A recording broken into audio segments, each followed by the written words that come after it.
आज मेरे मित्र ने उनसे कहा कि पंडित जी चलो आप हमें यही बता दो कि कल के अवतार कहाँ हैं, कौन है, हम जाके उनसे मिल लेते हैं। तो पंडित जी ने कहा कि बेटा उनके बारे में मैं अगर बता भी दूं तो भी आप लोगों को विश्वास नहीं होगा, क्योंकि उनके ईश्वरीय माया का पर्दा ही ऐसा है कि उनके ईश्वरीय स्वरूप को पूरी दुनिया तभी पहचान पाएगी जब युग परिवर्तन का समय आएगा। उससे पहले सिर्फ वही लोग उनके ईश्वरीय स्वरूप को पहचान सकते हैं जिनकी पिछले जन्मों की भक्ति है। इसके बाद अब देखो कितनी बड़ी बात कही पंडित जी ने। इन्होंने कहा कि पंडित जी बता तो दीजिए कल की कौन है, कहां है। तो उन्होंने कहा कि भैया अपनी पहचान भी वही करवाएगा। एक बार ध्यान से सुनिए। ये आप और हम सत्सेवकों के लिए बहुत बड़ा एक संकेत है, इशारा दिया परमात्मा ने। सुनिए। अब मेरे मित्र ने उनसे कहा कि पंडित जी चलो आप हमें यही बता दो कि कल के अवतार कहाँ हैं, कौन है, हम जाके उनसे मिल लेते हैं। तो पंडित जी ने कहा कि बेटा उनके बारे में मैं अगर बता भी दूं तो भी आप लोगों को विश्वास नहीं होगा, क्योंकि उनके ईश्वरीय माया का पर्दा ही ऐसा है। बच्चा अगर मैं तुम्हें बता भी दूं तो तुम विश्वास ही नहीं करोगे, कोई विश्वास नहीं करेगा। क्यों? क्योंकि उनकी ईश्वरीय माया का पर्दा ही इतना है। अगर पंडित जी बता दें कि भाई हिसार जेल में हर संत रामपाल जी महाराज है, तो पंडित जी को 2 गाड़ियां मिलेंगी। ये परमेश्वर की माया का पर्दा ही ऐसा है। कहां बैठा है? जेल में। और दुनिया की दृष्टि में जेल में कौन जाता है? ठग, लुटेरा, चोर, बदमाश, उल्टे कर्म करने वाला। और भगवान कहां बैठे? हिसार जेल में। तो पंडित जी कह रहे हैं कि भाई उनकी ईश्वरीय माया का पर्दा ही ऐसा है, अगर मैं बता भी दूं कोई विश्वास नहीं करेगा। क्यों विश्वास नहीं करेगा? क्योंकि परमेश्वर कहां बैठे हैं। पुण्यात्माओं, किस पे बात फिट हो रही है? और फिर पंडित जी ने कहा कि उनको केवल वही लोग जान पाएंगे। कौन लोग जान पाएंगे? सत्सेवक। सुनना ध्यान से। मेरे मित्र ने उनसे कहा कि पंडित जी चलो आप हमें यही बता दो कि कल के अवतार कहाँ हैं, कौन है, हम जाके उनसे मिल लेते हैं। तो पंडित जी ने कहा कि बेटा उनके बारे में मैं अगर बता भी दूं तो भी आप लोगों को विश्वास नहीं होगा, क्योंकि उनके ईश्वरीय माया का पर्दा ही ऐसा है कि उनके ईश्वरीय स्वरूप को पूरी दुनिया तभी पहचान पाएगी जब युग परिवर्तन का समय आएगा। उससे पहले सिर्फ वही लोग उनके ईश्वरीय स्वरूप को पहचान सकते हैं जिनकी पिछले जन्मों की भक्ति है। इससे पहले उनके ईश्वरीय स्वरूप को केवल वही लोग पहचान सकते हैं जिनके पिछले जन्म की भक्ति है। तो पुण्यात्मा, ये सौभाग्य आप और हम सत्सेवकों का है जो हम परमेश्वर को पहचान पा रहे हैं हमारी पिछले जन्म की भक्ति के प्रभाव से, वर्तमान में गुरुदेव के आशीर्वाद से ईश्वरीय स्वरूप को। बाकी तो सब कह रहे हैं कि हमारे गुरुजी भगवान है, हमारे गुरुजी परमात्मा है, संत रामपाल जी परमात्मा है, लेकिन जब समय आता है तो उनका जन्मदिन मना देते हैं, उनका बोध दिवस मना देते हैं। लेकिन यहां क्या बात कही है कि उनके ईश्वरीय स्वरूप को केवल वही कुछ लोग पहचान सकते हैं जिनके पिछले जन्म की भक्ति है। तो पुण्यात्माओं, परमेश्वर को परमेश्वर मान के प्रकट दिवस किसने मनाया? परमेश्वर को परमेश्वर मान के बोध दिवस किसने नहीं मनाया? सत्सेवक। पुण्यात्माओं, बहुत असीम रजा है। एक समय ऐसा आएगा कि हम लोग पागल हो जाएंगे कि परमात्मा हम इस लायक थे तो नहीं, आपने बना कैसे दिया मालिक। तो भी आप लोगों को विश्वास नहीं होगा, क्योंकि उनके ईश्वरीय माया का पर्दा ही ऐसा है कि उनके ईश्वरीय स्वरूप को पूरी दुनिया तभी पहचान पाएगी जब युग परिवर्तन का समय आएगा। उससे पहले सिर्फ वही लोग उनके ईश्वरीय स्वरूप को। युग परिवर्तन जब दुनिया को ठोकर लगेगी, त्राई त्राई मचेगी, सब पहचानेंगे। लेकिन वो पहचानना कोई पहचानना नहीं है, क्योंकि मजबूरी में तो गधे को भी बाप बना लिया जाता है। वो पहचानना नहीं है। जब आदमी दुखी होता है और जिसके विषय में कहा करता था कि इसकी तो मैं शक्ल भी देखना पसंद नहीं करता, और जब आपत्ति परेशानी आती है, पता है कि 50,000 रुपए वहीं से मिल सकते हैं, तो उसको जाके बाप बना लेगा। तो वे तो विनाश के टाइम में तो हर आदमी अपनी सुरक्षा चाहेगा, अपनी रक्षा चाहेगा, गधे को भी बाप बना लेगा। संत रामपाल जी क्या कोई कहेगा कि वो फला फला व्यक्ति है, वो है, वहां जा, लाभ हो जाएगा, सुरक्षा होगी, वहां दौड़ के चला जाएगा। वो पहचानना कोई पहचानना नहीं है। पहचानना आज है, ज्ञान को आधार बना के समय रहते, ताकि आने वाले विनाशकारी समय में हमें उन परिस्थितियों का सामना ही ना करना पड़े। और किस प्रकार उस आने वाले विनाशकारी समय में परमात्मा अपनी प्यारी आत्माओं की रक्षा करेगा। जहां दुनिया आग में जल रही होगी, वहां परमात्मा अपने बच्चों को कैसे पलकों पे रखेंगे, आगे देखना आप वीडियो में। हाँ है, कौन है, हम जाके उनसे मिल लेते हैं। तो पंडित जी ने कहा कि बेटा उनके बारे में मैं अगर बता भी दूं तो भी आप लोगों को विश्वास नहीं होगा, क्योंकि उनके ईश्वरीय माया का पर्दा ही ऐसा है कि उनके ईश्वरीय स्वरूप को पूरी दुनिया तभी पहचान पाएगी जब युग परिवर्तन का समय आएगा। उससे पहले सिर्फ वही लोग उनके ईश्वरीय स्वरूप को पहचान सकते हैं जिनकी पिछले जन्मों की भक्ति है। इसके बाद मेरे मित्र ने पंडित जी से कहा कि पंडित जी कुछ तो बताइए उनके बारे में, इस प्रकार से हम कैसे आपकी बातों पर यकीन कर सके, क्योंकि सभी यही बोल रहे कि अवतार आएगा, कोई कुछ बता ही नहीं रहा, ऐसे हम कैसे यकीन करें आपकी बातों पर। मेरा मित्र का मैं तो पंडित जी के पीछे ही पड़ गया।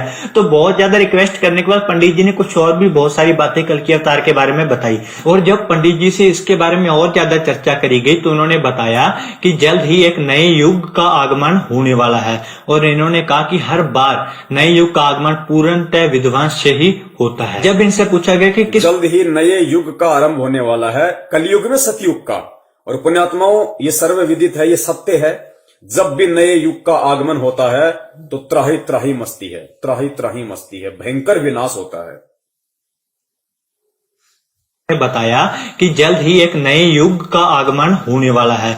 और इन्होंने कहा कि हर बार नए युग का आगमन पूर्णतः विध्वंस से ही होता है। जब इनसे पूछा गया कि किस प्रकार का विध्वंस होगा तो इन्होंने बताया कि जिस प्रकार से चक्की चलती है तो उसके जितने भी दाने होते हैं वो सारे पिस जाते हैं, परंतु जो दाने उस धुरी उस डंडे के साथ लगकर रह जाते हैं वो दाने नहीं पिसते, वो ज्यों के त्यों बच जाते हैं। इन्होंने कहा कि इसी प्रकार की चीजें आगे युग में होने वाली है। जो लोग भगवान के साथ जुड़े होंगे, अच्छाई के साथ धर्म के रास्ते पर चल रहे होंगे, सिर्फ वही बचे। तो पंडित जी ने कहा कि भाई आने वाले समय में युग परिवर्तन होगा और युग परिवर्तन में भयंकर विनाश होगा, और उस युग परिवर्तन में वही लोग बचे रह सकते हैं जो लोग धर्म के रास्ते पे चल रहे होंगे, जो लोग उस अवतार के संपर्क में होंगे। और फिर पंडित जी ने उदाहरण दिया चक्की का, कि जैसे चक्की के अंदर हम दाने डाल देते हैं और उन दो पाटों के बीच में पूरे दाने पिस के आटा हो जाता है, लेकिन वही दाने बच पाते हैं जो दाने उस चक्की का चलाने का जो होता है उसके साथ में जो कुछ दाने होते हैं वही दाने बच पाते हैं, बाकी सबका आटा बन जाता है। यानी विनाश के समय में केवल वही व्यक्ति बचेगा, उसी व्यक्ति का बचाव होगा जो व्यक्ति परमपिता परमेश्वर सतगुरु रामपाल जी महाराज जी की शरण में मर्यादाओं के साथ उन्हें परमात्मा मानते हुए जुड़ा होगा, वही व्यक्ति उस विनाशकारी समय में बचेगा। और कोई भी संगत वाला ये ना सोचे कि भाई हम तो गुरु जी के भगत हैं, गुरु जी की शरण में हैं, जो जन्मदिन भी मना रहे हैं, बौद्ध दिवस भी मना रहे हैं, कि हमारी गुरु जी रक्षा कर लेंगे। गुरु जी ने एग्जाम्पल दे दिया। महाराष्ट्र से 2 गाड़ियां भर के आ रही थी, राजस्थान के नागौर में एक्सीडेंट हुआ, 13 भक्तों की दर्दनाक अकाल मौत हुई है विनाश के समय से पहले। ये संकेत है परमात्मा का, ऐसे नहीं बचाऊंगा।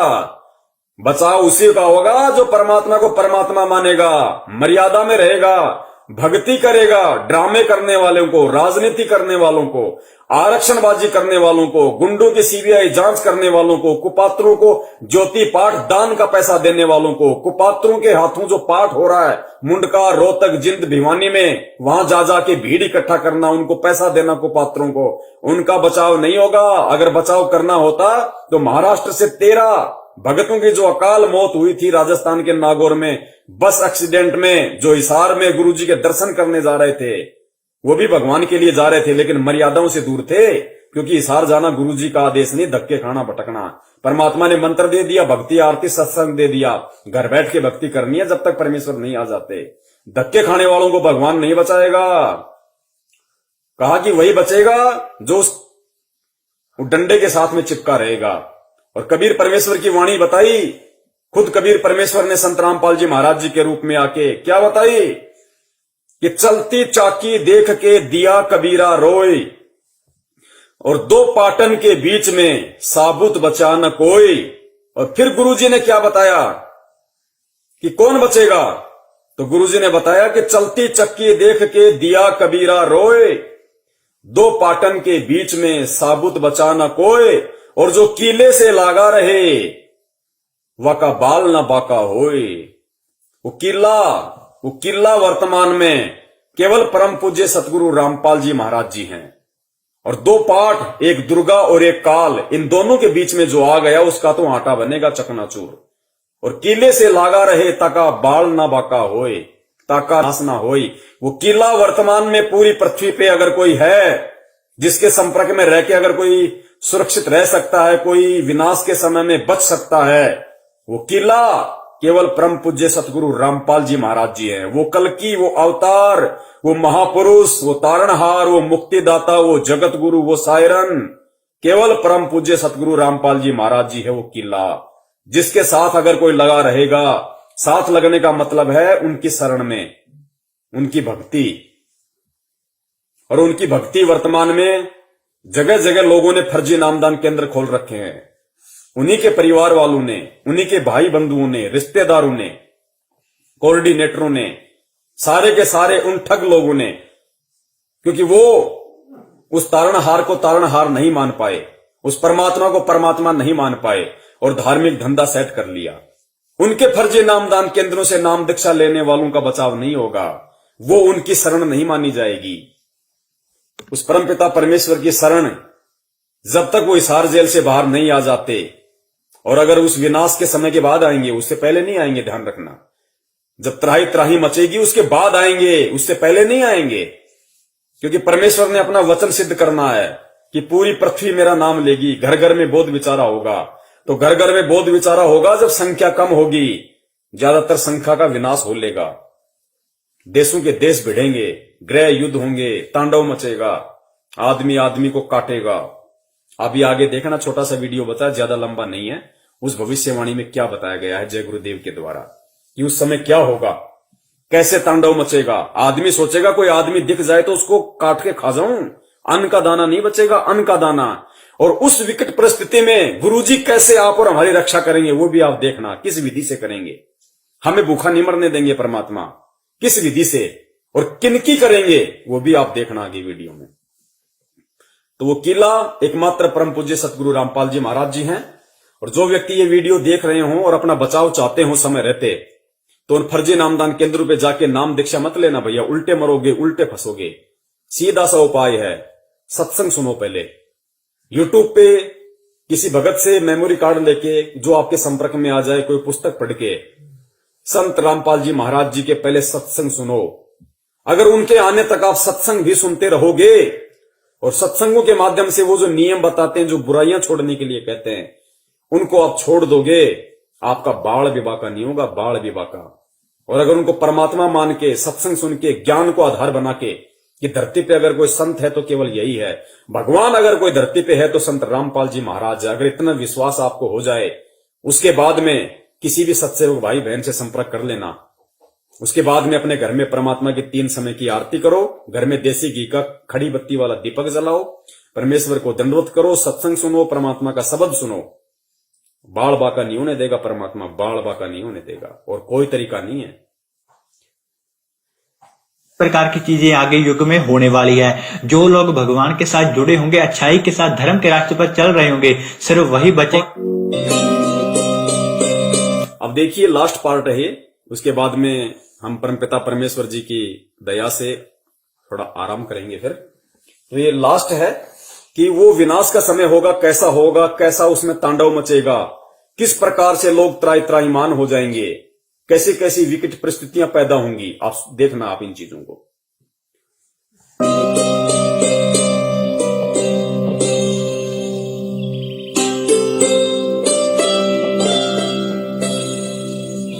मैं सिर्फ बताता जाऊंगा, आपने सुनते जाना है।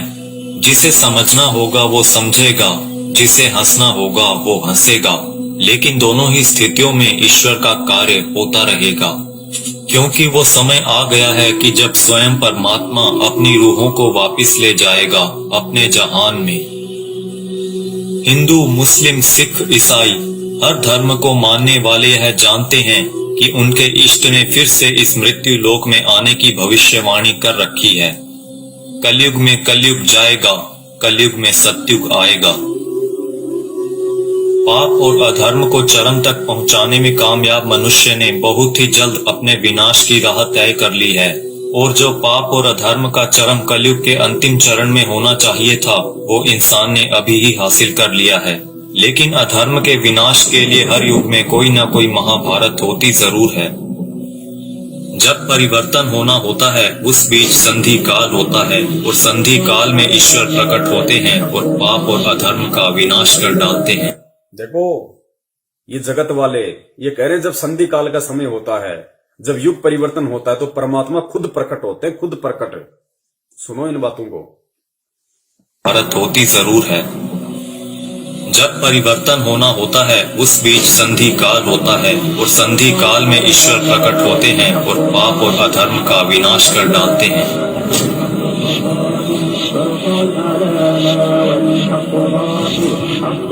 यह वीडियो वो लोग जरूर देखें जिनका परमात्मा में पूर्ण विश्वास है।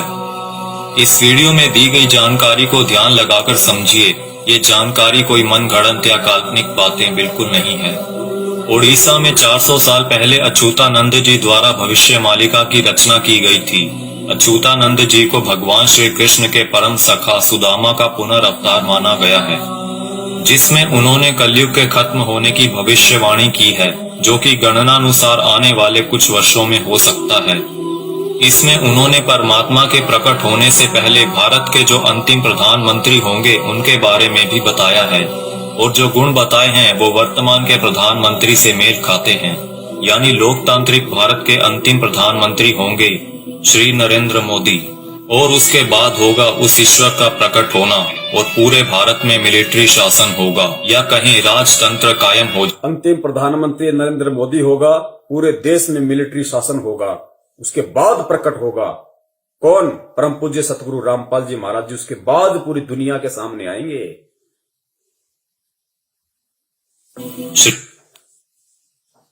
इसमें उन्होंने परमात्मा के प्रकट होने से पहले भारत के जो अंतिम प्रधानमंत्री होंगे उनके बारे में भी बताया है, और जो गुण बताए हैं वो वर्तमान के प्रधानमंत्री से मेल खाते हैं।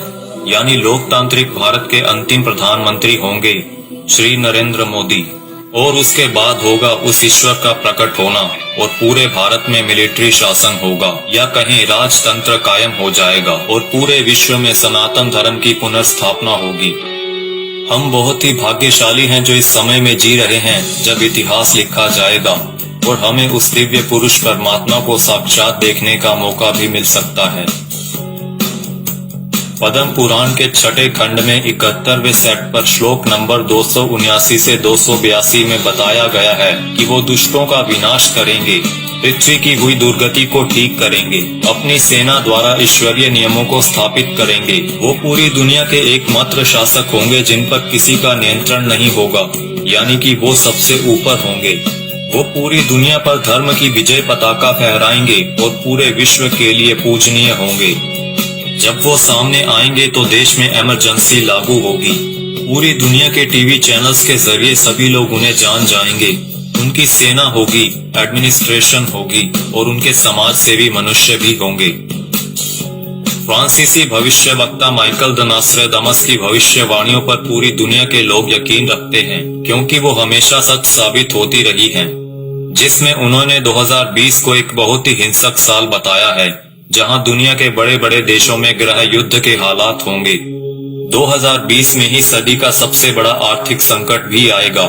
इसी समय में लोग काफी जागरूक हो चुके होंगे और लोगों में एक तरह का आध्यात्मिक झुकाव देखने को मिलेगा।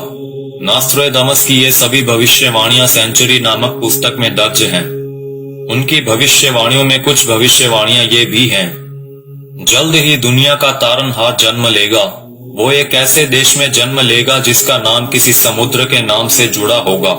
आप जानते ही हैं कि पूरे विश्व में प्राचीन समय से ही भारत ही एक ऐसा देश है जिसका नाम एक समुद्र के नाम से जुड़ा है, हिंद महासागर। आगे नॉस्ट्रेडामस लिखते हैं, मैं उसे जब जब देखता हूँ मेरा सर सजदे में झुक जाता है। वो दुनिया को ऐसा ज्ञान बताएगा जो आज तक किसी ने नहीं दिया होगा। स्वयं को ज्ञानी विद्वान कहलाने वाले सभी उसके समक्ष नतमस्तक होंगे। वो सभी आत्माओं को वापस अपने देश ले जाएगा। माना जाता है कि ईश्वर के अवतार का प्रकट होना वैश्विक त्रासदी के समय में होगा। आज चारों ओर डर और हिंसा का माहौल है। तरह तरह की आपदाएं नित प्रतिदिन आती रहती हैं और आने वाला समय भी पता नहीं क्या लेकर आ रहा है। क्या यह वैश्विक त्रासदी का समय नहीं है?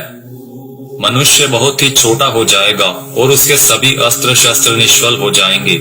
आज मनुष्य में नैतिक चारित्रिक गुणों का पतन होता जा रहा है और वर्तमान समय में चल रही महामारी के लिए मनुष्य के सभी प्रयास भी निष्फल हो चुके हैं। कई सौ वर्ष पहले हुए संत सूरदास और संत रविदास जी ने भी उस अवतार के लिए भविष्यवाणियां कर रखी हैं, जिनके ऊपर हमने अलग से वीडियो बना रखी है। हो सकता है कि इस संधि काल के बाद ईश्वर द्वारा चुने गए कुछ मनुष्य ही अगले युग में कदम रखें। इसीलिए इस समय में हम सभी को पूर्ण रूप से, पूर्ण प्रयत्न से अपना आध्यात्मिक विकास करने की जरूरत है। लेकिन अभी आपने मथुरा के संत तुलसीदास जी की भविष्यवाणियों के बारे में तो सुना ही नहीं, जिन्होंने सन 1971 से लेकर आगे के कई सालों तक अपनी शाकाहारी पत्रिका के माध्यम से आने वाले समय के लिए बहुत सारी भविष्यवाणियां कर लोगों को जागरूक किया है। सतयुग एक दिन में नहीं आता। ऐसा नहीं होगा कि आप सुबह उठेंगे और चारों तरफ देखेंगे कि सतयुग आ चुका है। युग परिवर्तन का एक लंबा काल खंड होता है। युग परिवर्तन की बेला का एक बहुत बड़ा संक्रमण काल होता है। जब युग बदलता है, एक युग जाता है और दूसरा आता है, तब जहां दो युगों की टक्कर होती है, वहां विनाश होता है। चारों तरफ त्राहिमाम मचेगा, बहुत अकाल मौतें हो। पुण्यात्माओं, कैसी परिस्थितियां होंगी गुरुदेव के जेल से बाहर आने से पहले। ये बाहर आने से पहले की बातें हो रही है सारी। गुरुदेव के जेल से बाहर आने से पहले कैसी परिस्थितियां होंगी, कैसा भयंकर विनाशकारी समय होगा, और विनाशकारी समय में कौन बचेगा, किस प्रकार परमात्मा उसको बचाएंगे, सुनना ध्यान से। और ये जगत वाले कह रहे हैं, वीडियो बनाने वाले, कि अगर हमें वो सतयुग देखना है तो हमने अपनी भक्ति को बढ़ा देना चाहिए, अपना आध्यात्मिक विकास करने की शुरुआत कर देनी चाहिए।